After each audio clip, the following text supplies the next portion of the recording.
If a school is going to teach your babies how to hate themselves, it must die and your baby must live.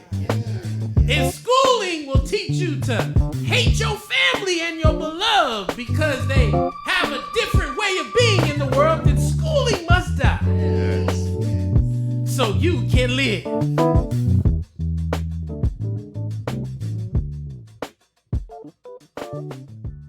All right.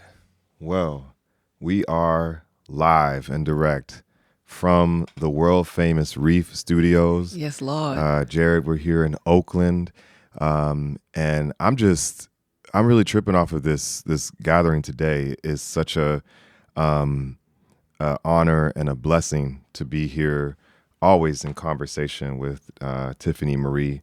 But we have incredible folks joining us today that we have connections to, that are going to bless us with some knowledge, some wisdom, and some grounding. So I just wanted to invite y'all to sort of share a little about yourselves. I know Apryl well, know Tinisch a bit, but I'm interested in, who you all are, as where you're from, what grounds you in this space, what brings you to this conversation.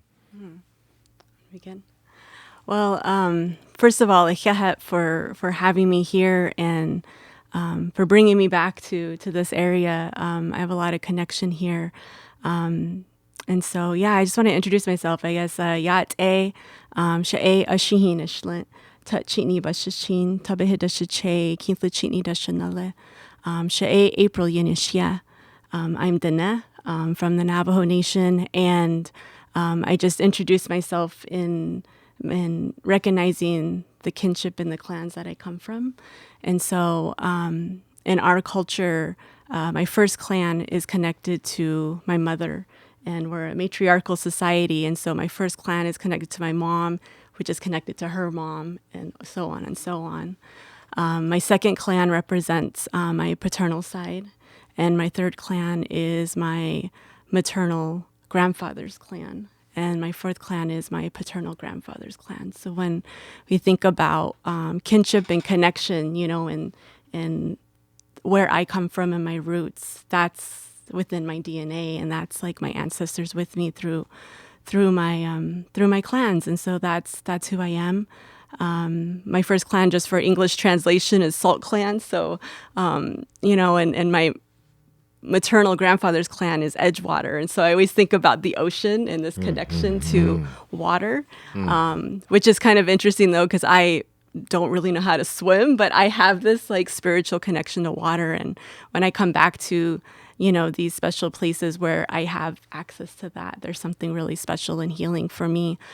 So I appreciate, the invite to be here and to be in community with you all. Ashe. That's beautiful. What's up, y'all?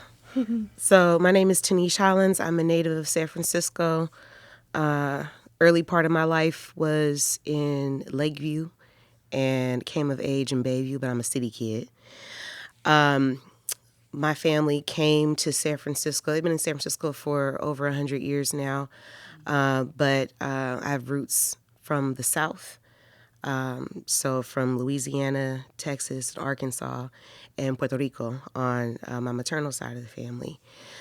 I wear a lot of hats and do a lot of different things, but the center of my joy is being with my people. And any time I have to bring our historic context in the conversation about who we are ancestrally, who we are spiritually, and how that plays out in the assignment that we have right now.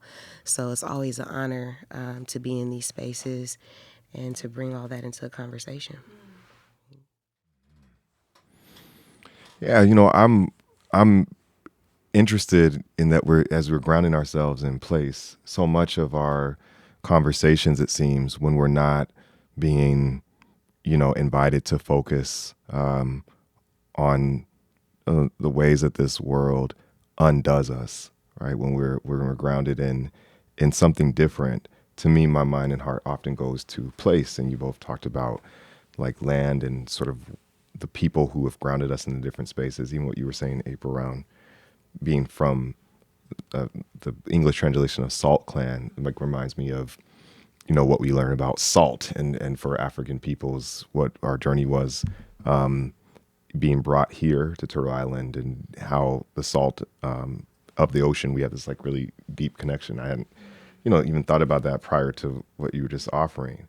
I'm interested as we're here to kind of think through this relationship and conversation about reparations, around Indigenous sovereignty, around land, around future, what y'all's different work as you show up in your different spaces, what it brings you into, conversation with those realities.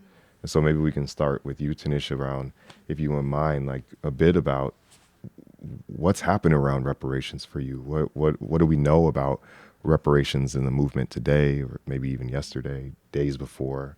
What brings us to this space? Yeah, it's such a timely conversation because I think we are at a pivotal point in humanity, and we've come to these places before, these points in time before, and fumbled in a lot of ways.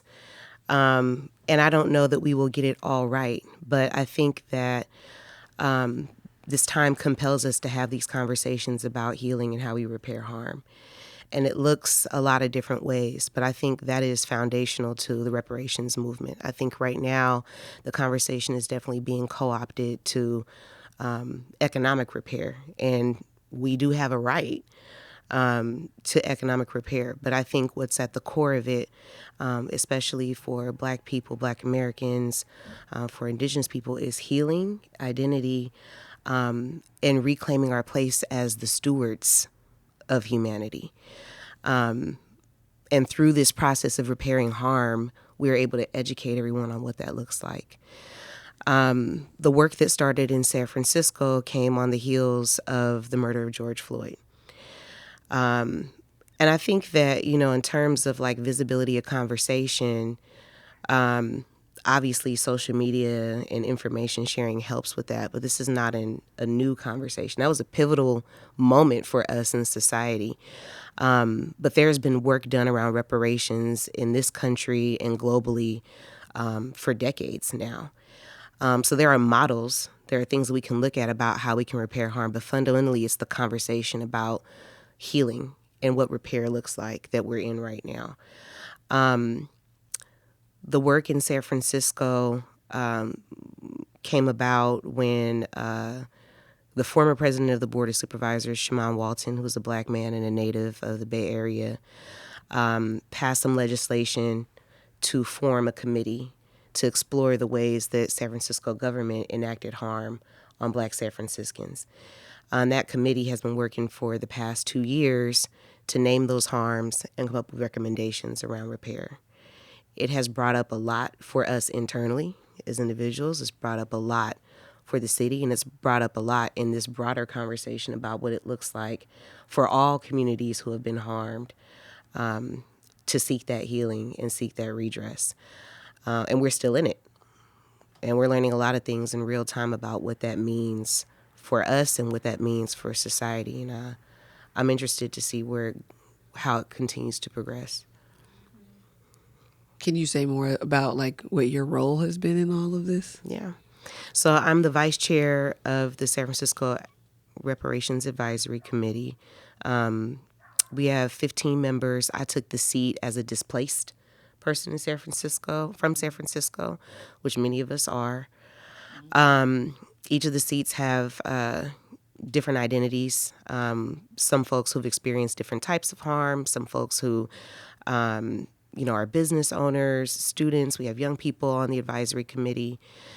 The chair and I have been working with the subcommittee leads and also with the San Francisco Human Rights Commission, which is the entity that provides our administrative support in the process to develop this report. So my role has been in helping to keep the process moving, but also engaging community.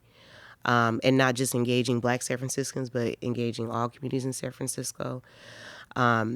It's definitely been around the political advocacy and the common sense grounding of this, because if you've been following the media, you see that a lot of this has been sensationalized. And I dare to say that anytime Black people say that they are entitled to something, especially when it comes to harm and repair, is going to be sensationalized. It's going to be a moonshot. So whether it's spoken or unspoken, my role has been to speak to that, speak directly to it, about the intention of the process and what it is that we're calling for, and then help frame the recommendations. So we're nearing the end of that process. The committee is going to sunset in January of 2024. The report has been completed. It's been submitted to both the Board of Supervisors and the mayor. And now we have to work on implementation and political will. That part. That part, right? I was you beat me to it. Political will. Oh, Lord. Right. What We that need some mean? water. Yeah. Right. Well, I mean, Apryl, what can you tell us a bit about your work that you've done, you currently do, people you come from, how it might fit with some of these other realities? Yeah, first I just want to acknowledge like the work that you're doing. Like, it's incredible, and also I can't imagine how challenging it is in all levels, mentally, emotionally, physically, spiritually. Yeah, so I have a really kind of interesting background, I guess.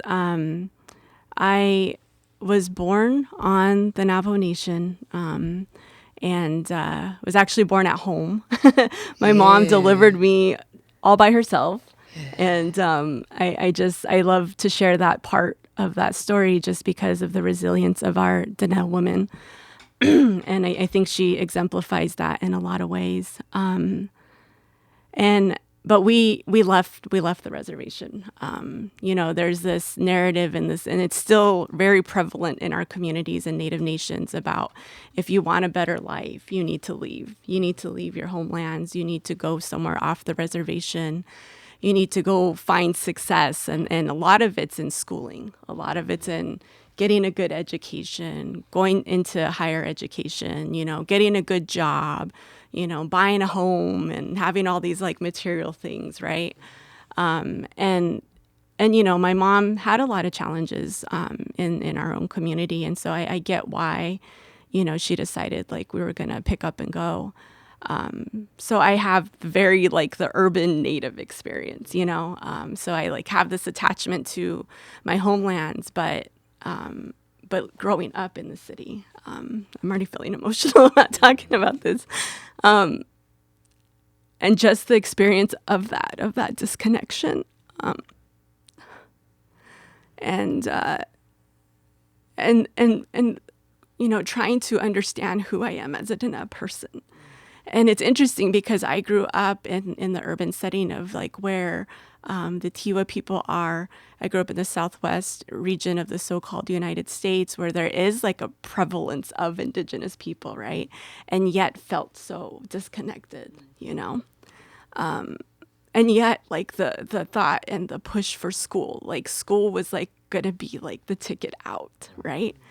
And so I, through K through 12th education, I immersed myself in school, and I was good at it. Like I was good at, playing this game and good at this, like engaging in this system. And while at the same time not realizing kind of the oppressive things that I was experiencing and how much it influenced me, not knowing like who I was and where I was coming from. And also, like, it wasn't until later when I went to college where I met you, Kenjus, where, I really learned the terminology of, like, internalized oppression. And I was like, damn, that's what I've been experiencing, right? This is what I've been feeling, and it just, like, really opened up my eyes. And I realized that, wow, the situation that I see my family in and my people in is not the fault of ours, right? But in this colonized state, in this colonized place, they make it feel like it is, right? If you're living in a low income home and you can't make more money and you can't have stable housing and all these things, it's your fault, right? And that's how it felt. Like that's how it felt growing up. And at the same time, though, my mom really worked hard to like have me have some type of connection, And so, and I'm thankful for that because, we didn't have a lot of money growing up. She's a single mother raising, 4 kids and I just remember like she would make it a point for us to go back to the Navajo Nation. Like, even if it was like a weekend trip or, I got a chance to spend a lot of time in my summertime with my maternal grandfather, who I live next to now and, spend a significant time with now. And those little connections there like really help, I think, later in life. And so when I went to Occidental College, this very white, private, patriarchal, colonized kind of institution. It as literally this, means like, Western, right? Yes. As this like, brown, young woman who's like trying to figure out who I am. Being there, it's interesting though, because, I think those types of environments can crush people like us, right? However, I found communities somehow that like empowered me. And I'm like, whoa, like I like learned all these things about like all these things that school has kept from me. I didn't realize like federal Indian policy and how like, my people were targeted, and were there's, there's a lot of examples of how, they tried to wipe us out. They forced, assimilation upon my people, and I see it in my own family. And so, through those experiences that I had there in undergrad, I just became so empowered and was like, I'm going to learn all the things that I did not learn growing up. And I just started to immerse myself, in Indigenous organizations, student organizations, different types of work. And so I've been really blessed to have had opportunities to work with Native youth throughout different parts of, California. When I was in college and during my summer breaks, I did that. Eventually, I moved back to the Southwest and ended up working for an Indigenous organization there that works specifically with like the Pueblo Nations, Hopi, and Navajo Nation communities. And in that place is where I really started to reconnect to my own people because of the community work we were doing with families, with youth, with students. And it's also where I met my life partner, and he's also Dene, and he's been a big part of our reconnection journey. And so, I worked with Native youth. I worked with Native families in various capacities. Eventually, we left that job and decided to move right back to the Navajo Nation. And a lot of people were like, what are you doing? Like, you live in this urban setting, you have a beautiful apartments, you have all these things, you have a good job, you're doing good work. You're going to give all this up to move out there. And, and both my husband and I, we both have our bachelor's degrees. So people were thinking the next to level up was to go on and go to graduate school. But we're very fortunate that we have a tribal college in our nation. We actually have two. And there are over 30 tribal colleges and universities in Turtle Island. And these are higher education institutions that are led and controlled by Native nations and Native peoples. And my husband, one day came home with this college catalog and was like, look at all these courses we can take, both him and I've had that urban experience and had that feeling of disconnection. And he was like, look, we can take Navajo language classes and Navajo studies and learn about culture and history and ceremony and all of this stuff. And we were like, should we do it? Should we do it? And so we quit our jobs and we sold everything in our apartment, packed whatever we could in the vehicles, and just took off to move back to the res. And that was such a significant point in our life. And it really, we didn't know what that was going to lead to. And there's a lot of challenges on the res, and housing's one of them. In that first year we lived out there, we moved 6 times, living in the most randomest places just to stay.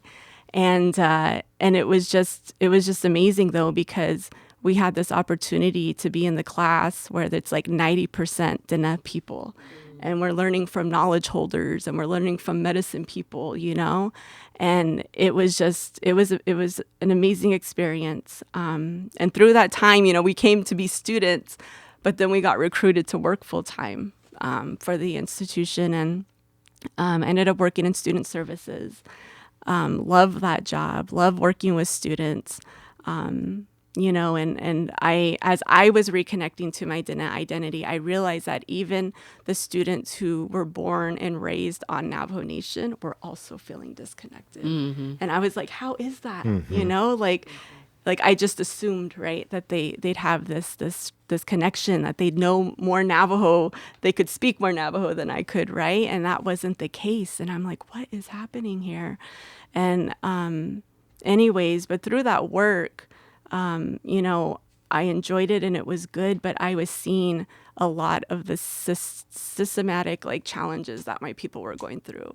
I had students, you know, coming in who didn't have access to basic needs, running water, electricity. Some of them were unstable homes. They were unsafe homes. Some of them didn't have transportation, you know, to get to and from school. And there's just like so many things that were like, you know, barriers to them, you know, being able to focus on school. And after a while, I just realized, you know what, I need to learn some more things. And I made the decision to go to graduate school. And I got my master's degree in social work, learned a little bit about direct practice and the impact that trauma has.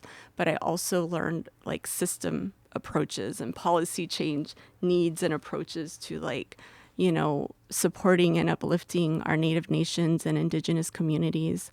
Learned a lot about like what's possible and what's happening across, you know, Indian country, and also connected to a great network of people.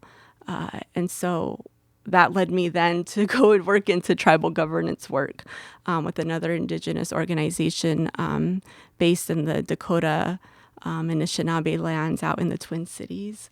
And I worked for them for, you know, almost 4 years. And I never, ever thought I'd work for an organization to focus on tribal governance, because there's so much politics and drama and all these things in our current tribal government systems. And yet I found a place in that to learn from these Native nations, like what's working and what's not. Also learned a lot about Native Nation rebuilding and these different frameworks to think about how to empower our people and how to get to a place of true sovereignty.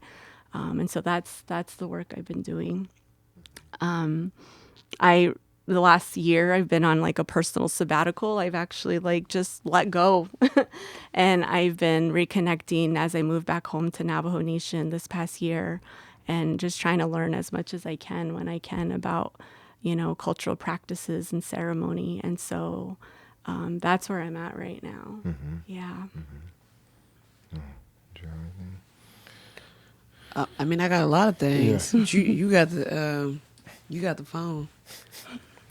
Well, I mean, y'all's stories are, it's like the story of like movement and then return, right? Out and in.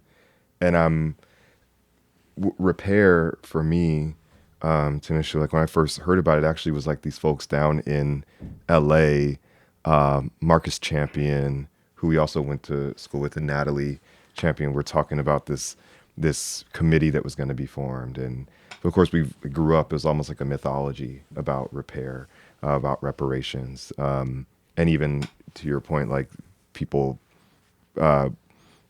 making fun of the fact, right, that we would make a push for some kind of attempt at redress for harm, knowing that there's no possible way that the state could ever offer us our full redress. But I'm thinking about the connections, between repair, between the idea of repair or reparations, and what we've also been kind of hearing about, or people have been engaged with, this movement for land back, and whether or not, especially here, there have been like conversations, discussions, dialogues, pushing frameworks around land back, around reparations, and your experiences. I feel like when Apryl, when you were just sharing, there was so much in there that I was thinking about in relationship to kind of my more recent work. And I know you and Kenjus have talked about this, and even Tinisch, as you were talking, you were like, I'm a native to San Francisco. And then I was like, my body was like tensing up, because in this setting, like I feel like people say that all the time, but in the context of thinking about us as folks who were brought here to Turtle Island. I don't think we talk about that tension, right? And I remember being in grad school, one of my homies at the time, we don't really talk anymore, but she's a Hoopa sister, and she would say she was working with a Black professor, and I wanted to do tribal memoirs with my students. And my advisor was like, you can't do tribal memoirs. That's appropriation. And I was like, what? I can't do tribal memoirs. And we were reading Deborah Miranda's Bad Indians. Mm-hmm. And so she talks about tribal memoirs. And we just got into this intense debate about indigeneity and who gets to be indigenous and who gets to use these terms. And it was intense to me because as Black folk, I feel like our as descendants of Africa, we use the term tribes, right? And so for me, it felt incredibly appropriate.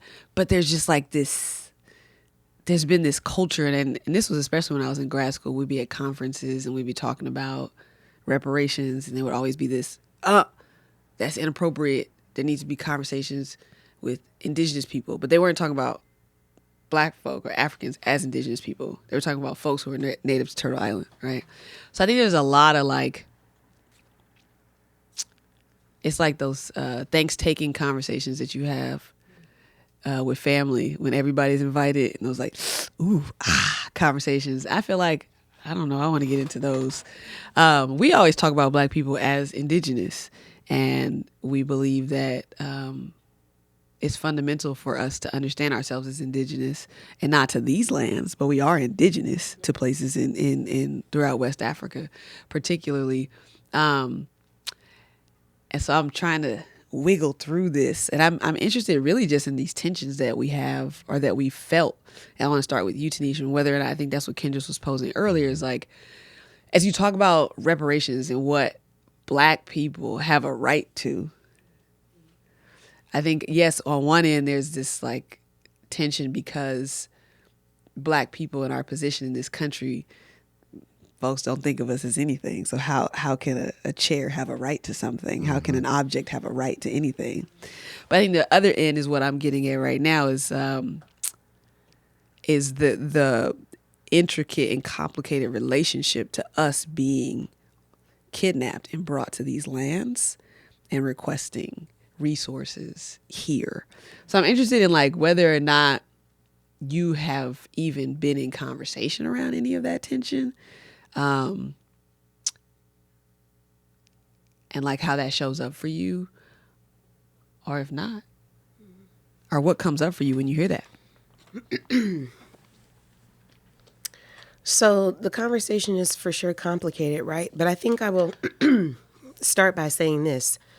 I don't think that Black people, specifically Black Americans who are in this conversation about redress and harm, experience as much of the tension around this conversation about Native identity and how we frame ourselves as being indigenous as Native and indigenous people do, right? Like, I don't think we experience that tension as much because we're, excuse me, first of all, I think it's important to recognize that you can be a Black American and be a Native American, right? Like you can have Native indigenous roots.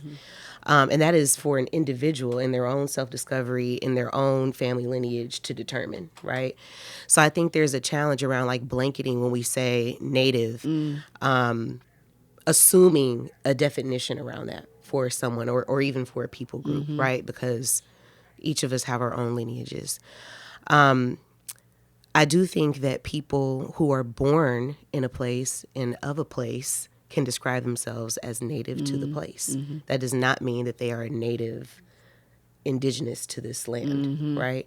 And I think that sometimes we get too tripped up in that conversation, not to minimize the importance of it and where there will be tensions when we start talking about how we repair harm, right?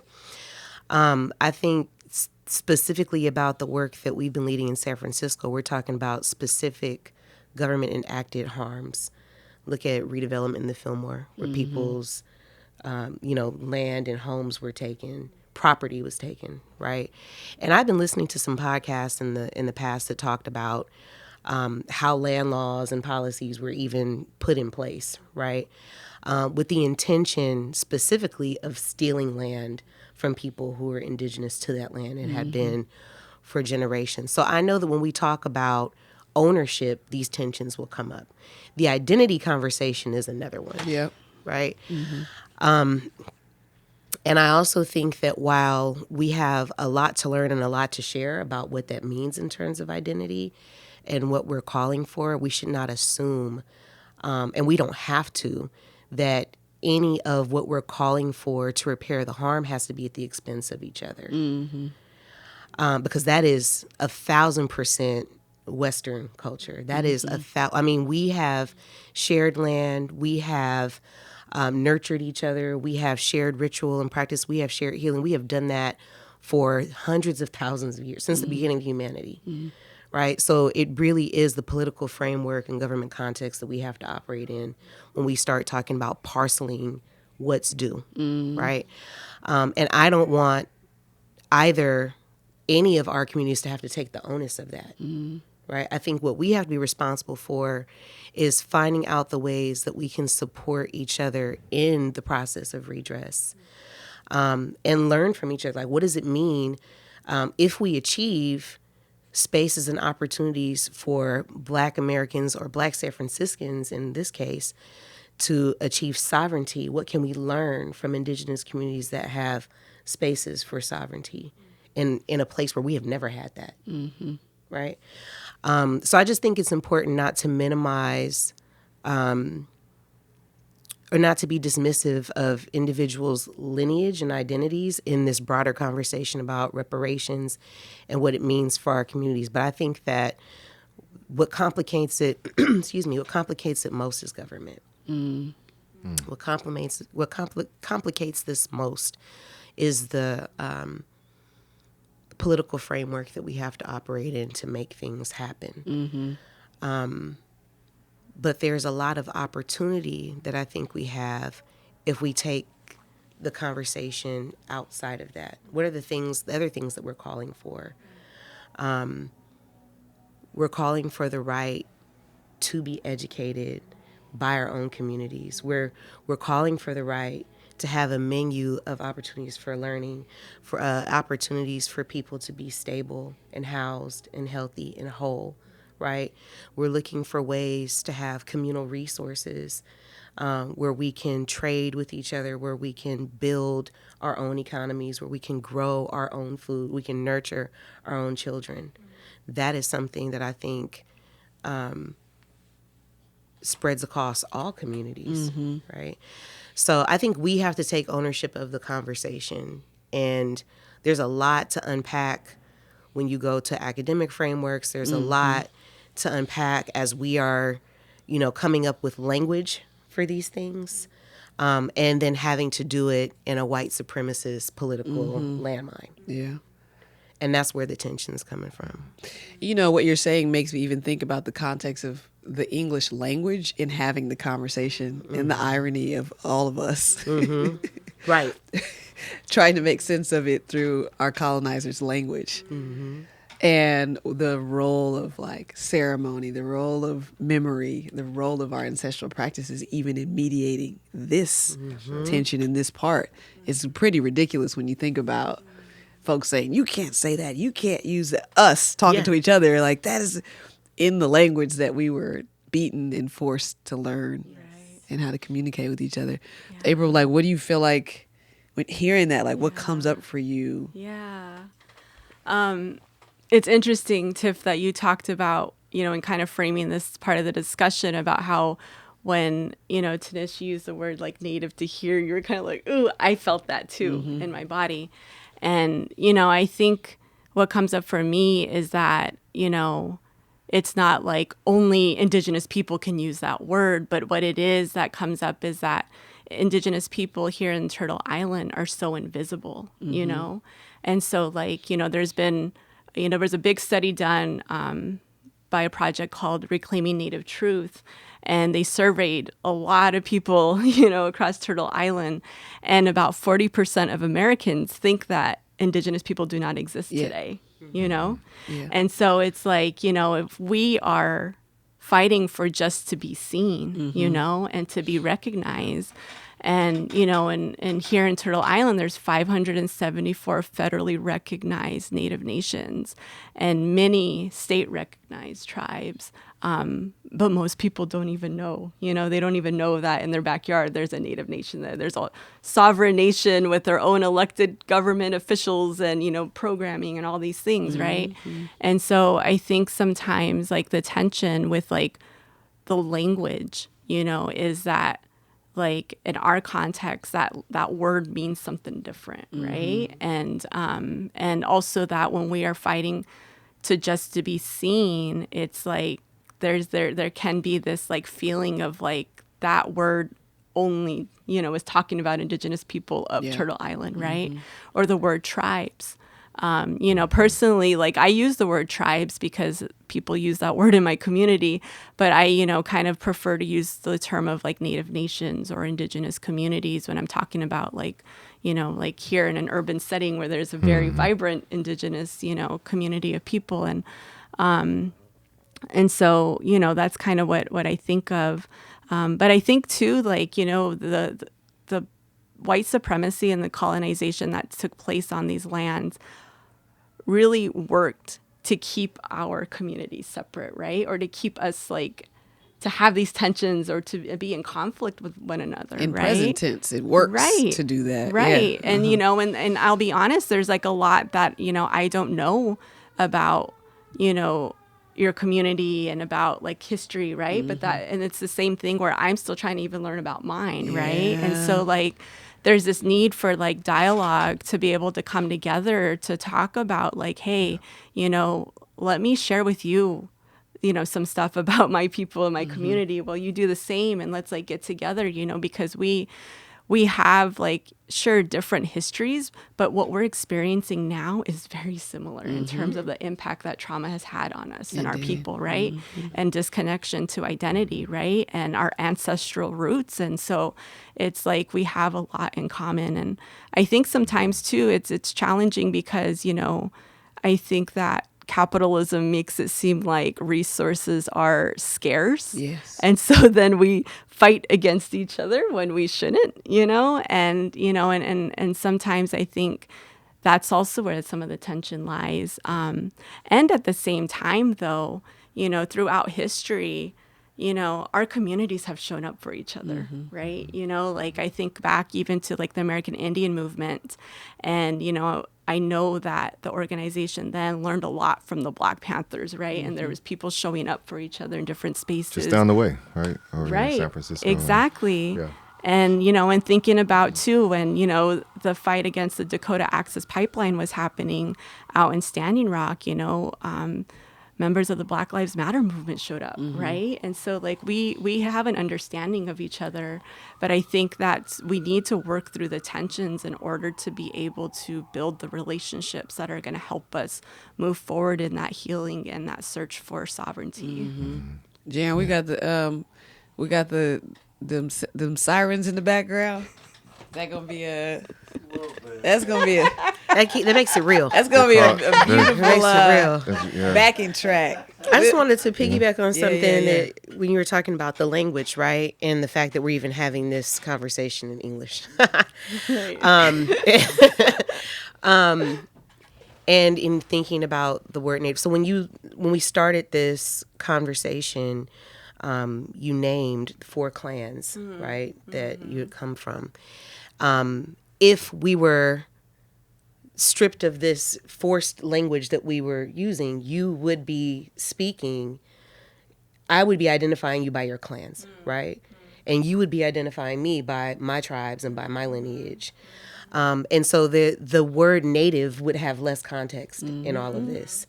So I just want to name that. And I think the other thing is the point that you raised about invisibility and kind of like the visceral body reactions that we get. Many Black people, I experience that when I have to say Black, when I center Blackness in any conversation, because I automatically have to defend others to make space for Black people. And so these tensions and these body responses and the trauma that we have is real. And to Tiff's point, white supremacy is working. It's doing exactly what it was supposed to do. And I think that throughout the course of history, we have demonstrated solidarity. Like, we are codependent systems of people throughout the entire globe. And so I think the more we can remember that as we go into these conversations around justice, our justice frameworks are not the justice framework of this country. That is the tension. Like, I think the work that we have to do right now is identifying the source of the tensions, because it's easy for us to hold each other responsible for that in this process. It's easier to do that because this justice system is designed to do that, right? It's designed for us to do that, to see one person as the plaintiff and one as the defendant. So we're all running a case, right? But we're not in litigation against each other. And then I think the other thing is just naming that as often as we have been in solidarity with each other, we have also had tensions historically in our communities because we have exploited each other. That's right. Right? I'm glad you said it, We because have I was going to. we headed have exploited each other in the context of this, That's right. you know, this white supremacist culture of governance and justice, right? Yeah. We have exploited each other's labor. We have exploited each other's invisibility. We have exploited each other's practices. We have appropriated each other's cultures in many, many ways, because again, this is the framework that we're in. So I think we have to be honest about that and transparent about it, and not continue to take on the onus of what's been imposed on us, but take on the responsibility of proposing what's next, right? And I think that only comes from learning, that only comes from being in conversation, but it comes back to what you said. It's like, in many ways, we have to forgo what we know and go back to what we knew. And that is our responsibility right now. How much of that ancestral wisdom, that ritual, that practice can we bring back here, so that even with this forced language, we can figure out how to talk to each other and how to move society to where we need them to go, right? Because it is on us. And I think when I say Indigenous, and I think when a lot of Black people say Indigenous in this context, that is the commonality that we're sharing. I think as people who are Indigenous to tribes and lands, whether it's Turtle Island or others, that we see ourselves as responsible. We have a responsibility to do that. How do we move people who are foreign to our lands and foreign to our spaces to our culture? Like, this is the way we do things here. Yeah. So that's the work that we're doing right now. Yeah. And, you know, and Apryl and I, we have this connection or history. I think that's how we even end up in this room. So these genesis or origin stories are always so important. And to your point, like, we spent time together in dialogue, albeit a rough approximation of what I think folks like Paulo Freire and others, you know, in Brazil were learning alongside Black and other Indigenous peoples to that region around the necessary frameworks for possibility of healing and accountability and community, invoking spirit into ritual through ceremony. And so I think it's ironic, or maybe not so, right, that we sat in these spaces with the intent to craft a new world, was like what I remember hearing so often about that work of intergroup dialogue. And we've met at different moments where you've been like so key for at least my own re-indigenization of my spirit, of my consciousness, my memory, you know? So like, it was from you and James that I first heard, like, it doesn't make sense to learn language indoors for you all, right? For the Net people. Yeah. And I remember thinking, that doesn't make sense for me either. It doesn't make sense for anybody, right? I was gifted like tea and medicine, right? At the Net College mug, right? Sits for me. These were like really crucial moments that were formed through relationship. And I also know that like we've had these conversations around the concept of tribe and who accesses that language and all these, and it all has pushed me towards thinking about this as we're talking about this external force of tension. And it makes perfect sense to me that Indigenous to Turtle Island people would feel so invisible because the weapon or the particular war was dispossession and genocide. And not that we didn't have that same kind of war happening from Portugal to whomever in Africa, but that our war was one, as we said, like, we are Indigenous to nowhere anything. When I heard you say the chair piece, I know we're referring to Dred Scott, right? Like, that's literally what he was told, that you don't have rights because a chair can't speak. Your furniture, you don't come from anywhere. And that's been the push to strip all possibility of us having grounding or place. Yeah. What was so key for me, and I'm interested in this piece, this goes to like something from the academics, because there's been a fight in academia, as we know. People have been at each other's necks about this for a while. But one thing I first heard from like Wilderson, he said, to give Turtle Island back to, he said, the savage will say, to the native people of Turtle Island, to give life itself back to, he said, the slave will say, to our people. He said those two sentences, 14 somewhat simple words, and the world as we know it ceases to exist. It's over. Right? Yeah. And that's what I'm thinking about, that kind of grounding. And then to your point, Tinisch, about what's next. Dexter Booth, who we know of, taught us, his dissertation blew my mind. Y'all know the story that we reference a lot about flying Africans, the Igbo people, right, when they land in Igbo's landing, deciding instead of going onto Turtle Island officially and wrestling with either trying to join a Maroon or create a Maroon community or fugitive, or God forbid become captured and kidnapped again, they decide instead to westernize it as mass suicide. But we know for them that was actually a decision to enact ritual, one that would transform them from the Luba people into buzzards back home to Africa, where their souls could join the circle that we know exists. Yeah. And we learned from Dexter Booth that the Jim Crow frame, the Jim Crow dance, the idea of Jim Crow, again, the buzzard lope, these circles that we do, these ceremonies, were of the Igbo, but it was mixed medicine with the indigenous people of that area, because the Crow did not take the significance in present-day Nigeria in the same way that the buzzard does, right? Come on, Dr. So, like, Kenjus. we know that, like, there's this practice of mixing medicine. Yes.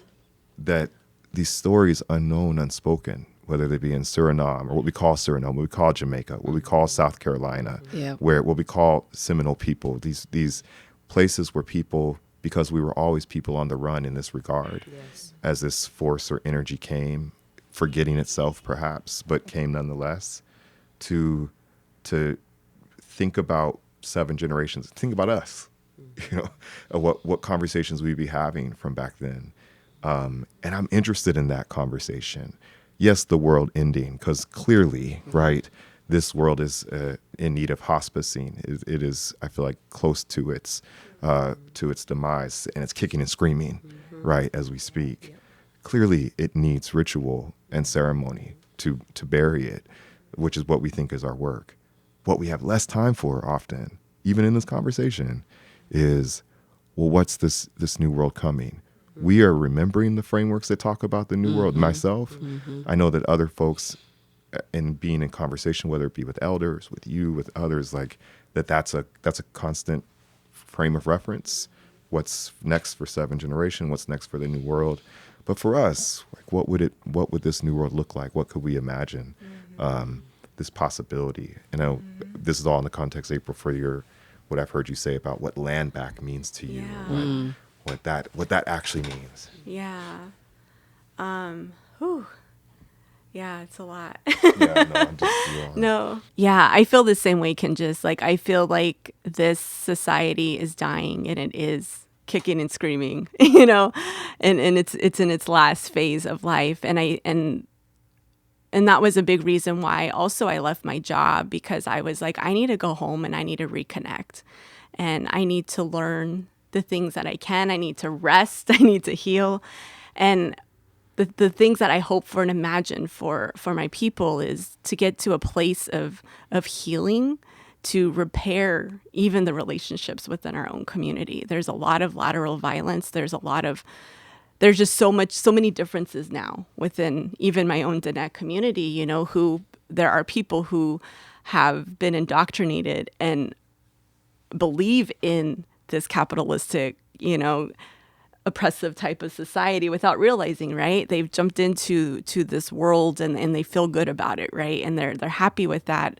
And some of them also have been very influenced by different religions, and they don't practice the Diné cultural ways, and so there's even a lot of tension within my own community about these different perspectives. And I think about when we get to a place where we have to be self-sufficient, what are we going to do?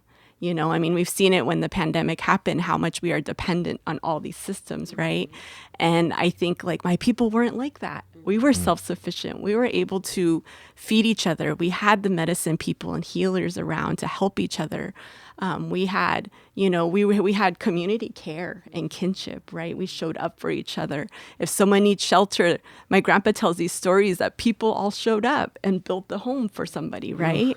And now it's more challenging to do that. And so when I think about the future and what that looks like for my people, it's getting back to some of those roots. Like, I know we can't completely go back to the way things were prior to colonization, but there are a lot of things and a lot of medicine that we, are keeping alive the best we can and trying to bring that back. And I think for, my partner James and I, we have interestingly become the people in our family that people are coming to ask us questions about culture, about language, and even like people that are older than us are coming to us. Wow. And there's still so much that I don't know, but to be that kind of, caveat and to try to encourage more of our people to do that, regardless of how old you are, that you can learn this and reconnect to our identity and our practices at any point in your life.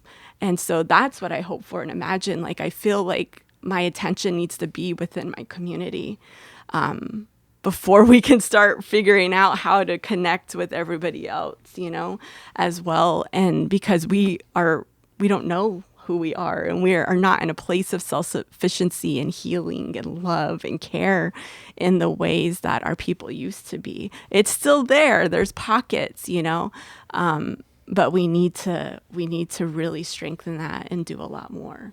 And that's my hope, that's my hope. And I see my role in that in certain ways within my community. I'm just sitting with everything that you said, because it just feels like music in my body. That's what it feels like. It just resonates so much. And, when I think about like imagining the future, we can't be ahistoric. There's so much that I love about who we are and who we've been and who we've grown to be as a people. Even in this very sick society and culture that we're in. So for me, imagination includes preservation, right? It's not a complete erasure, but it is preservation. So it is holding our people. It's holding my people. And I definitely identify with you, Apryl, in being a culture keeper, although being young, being a matriarch, having elders come from our community and asking me like, so what is next? Which is a heavy responsibility, right? But an honor, such an honor. And so I'm always thinking practically, because I'm a Capricorn and, I'm always thinking practically, and I'm like, and I think about the spaces that have fed me, especially over the last decade as I've been growing into this role that I think I've been prepped for my entire life, or called into my entire life. The places that I've had deep learning, when I'm in the South or in Louisiana, the times that I've had to visit sites of extreme terror for our people, but also learned about our resilience and how it still shows up, even for those of us who were not born on that land and are now here, what's been preserved for us. And I think about mutual aid, and I think about how we tended the land and grew crops, and how we did business and how we built. I think about social and pleasure societies and the ways that we created intentionally and constantly for joy and for celebration and for ritual, right? And tradition. And I think about to your point, how religion and church and indoctrination has had such a place in our culture and a placeholder in Black culture, and also done so much harm because of this system that we're in. And so I think the work right now for the future is how we take out those components that have perpetuated harm through practice and bring in new practice, right? But I think more than anything, what I'm excited about is agency. My hope is agency. Our people need agency, and we don't have enough of that right now. We don't have enough agency to decide our present, our future, our experiences. And so for me, in addition to the healing and repairing the harm done in the reparations work, it's also about agency. And I can't control everyone's choices and what they do with that agency. Yeah. The question that I get asked the most is, so let's say we win. Yep.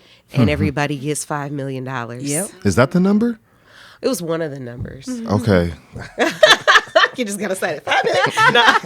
You said $5 million. What? When is this happening? This was a number. This was a figure in our research in San Francisco. Yeah. Okay.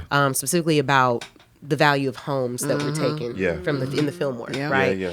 And then, of course, the media sensationalized and said every Black person in the city need $5 million. I'm not opposed to that. Give me $5 million, okay? I am not opposed. Not opposed. But so then the question then becomes, and then when people get this money, Yes.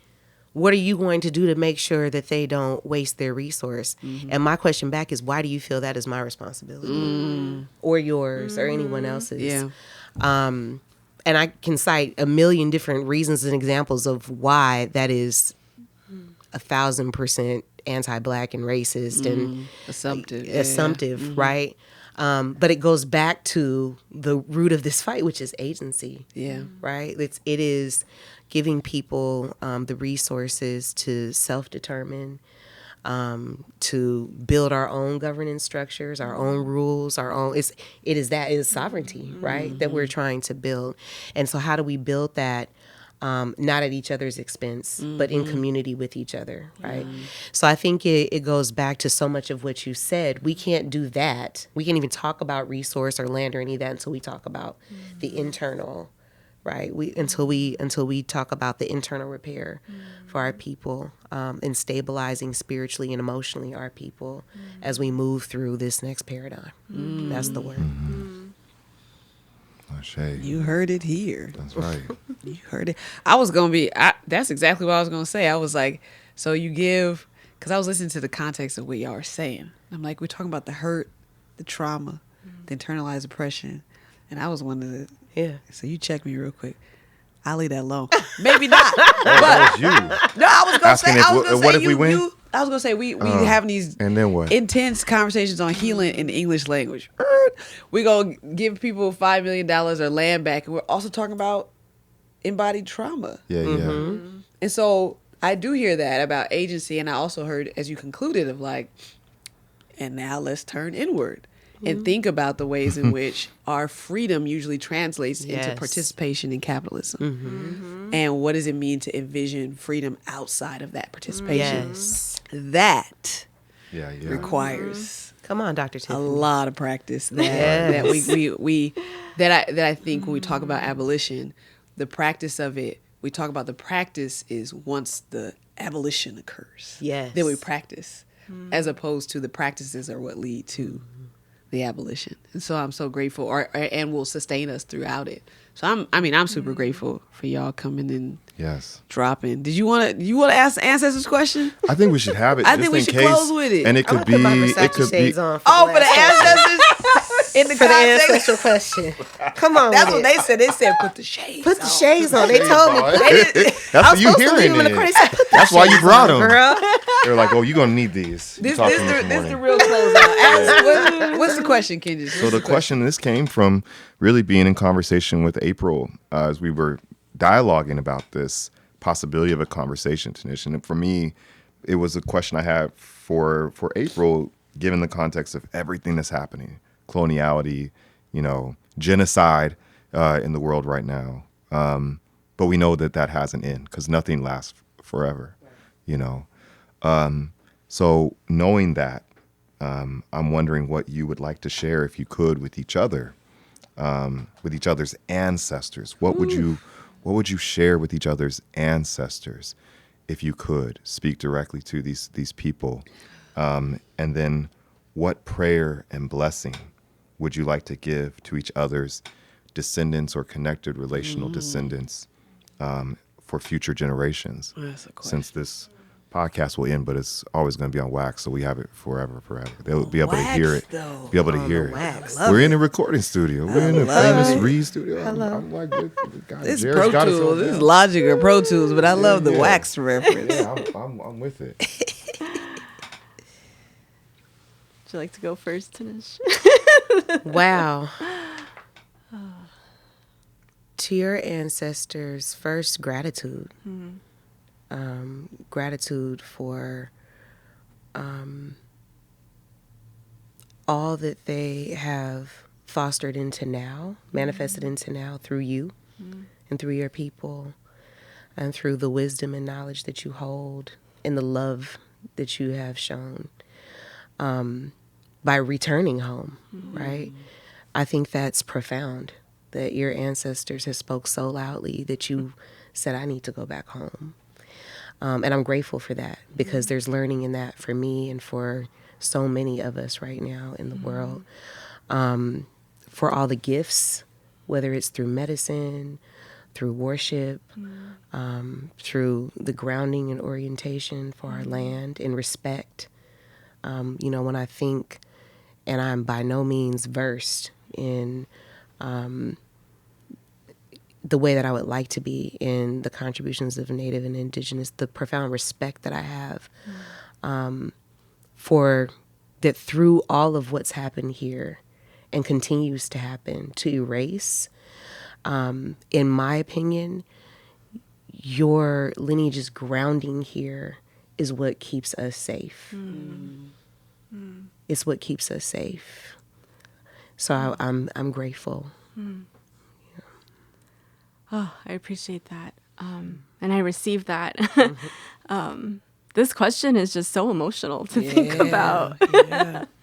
It's so emotional to think about. And it reminds me of a time that I was in therapy, also trying to talk to the ancestors, my own ancestors, and my therapist saying, I was talking about how difficult it is for me to learn our language and what comes up in my body and emotions and all these things. And she kind of prompted me to say, if you could talk to your ancestors, what would you tell her?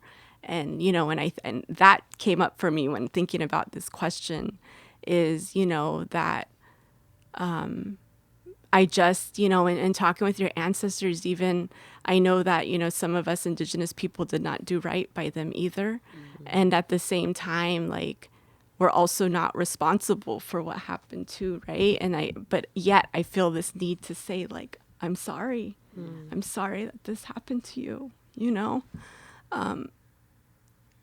As Dana people, we are fortunate to have somewhat of our ancestral homeland still, right? I can't imagine not having that. And I think about your ancestors and that disconnection to the land and to the ceremony and the prayers and the medicine, of your people.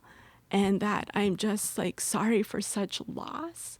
And also want to tell them and your descendants are badass. They are here and they are working and they are thriving, and working hard to get out of survival mode and to heal and to reconnect to, the identity and whatever connection you can make in that. And that, I'm just so grateful for that too, because I've also been held by a number of African-American women throughout my life in different examples that have shown up for me and cared for me and have just provided good medicine too, and that you all have those roots in that, even if you are still looking for that connection, right? And so, yeah, just thinking about that, just thinking about I imagine walking up and talking to your ancestors, just kind of sends me. Yeah. Oh, Ashe.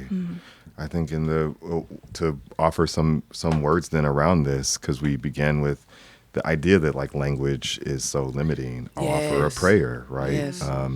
This is from the Luba people. Ku imuba yandi, ku imuba intambe, ku nkoku yandi, ku nkoku intambe. And it's a prayer for that I understand that these folks were doing as they turn themselves or spirits back into crows, our mixed medicine, back to Africa. So that's our prayer, that we can fly, that we return quickly, that what was done to our people, the energy, the spirit that is represented by this ridiculous currency, that all can return, all will be metabolized and healed. And same with relationships to land and to each other. So thank you both for spending this time with us. Thank you. We will embrace a apocalypse. We will embrace an unveiling that says that education is here to bring us life.